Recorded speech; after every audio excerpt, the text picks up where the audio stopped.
Hello everyone, good morning! Welcome to my first mini vlog. So ngayon nga, dahil maulap ang panahon, naisipan kong magluto ng ulam dahil nagugutom na rin ako habang nag-aalaga kay baby Kia.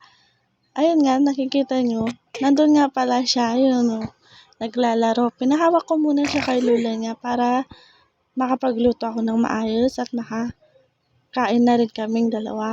So ayun nga, nagpapakit-pakit pa siya dyan. And tara, simulan na natin magluto.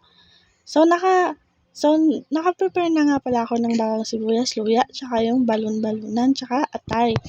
So ayun nga, tara, igisa na natin. So una ko ang ginawa dyan ay nagpainit ako ng kawali para may lagay natin ng mantika. Huwag niyo nang pansinin yung kawali ko. So ayan, dahil malinis naman yan pero maitim nga lang. Nakalagay na nga pala ako ng mantika. So, ang sunod natin dyan, antayin mo uminit konti yung mantika. Tapos, kapag mainit na yung mantika, ayan, nagisa na nga pala ako ng bawang. At isusunod ko naman dyan ang sibuyas at luya. Pinagsabay ko na sila kasi isahang-gisahan na lang naman yan. Tsaka mahirap pala maggisa kapag isang kamay lang gamit habang nagbe-video. So, ayan, naantayin lang na pala natin medyo mag-brown-brown. Tapos, nilagay ko na yung atay at saka balunan. Ayan. So, ayan, binuhos ko na nga lahat yan. Kasi konti lang naman yan. Saktong ulam ko lang ngayong tanghali. Tsaka, kung may matitira, ulam namin ng asawa ko mamayang hapon pagkadating niya galing sa work. So, ayan, halo-haluin lang natin. Halo lang ng halo hanggang sa medyo mag-isa-gisa na silang dalawa. Tsaka, maglalagay tayo dyan ng paminta. Yan o, paminta yan.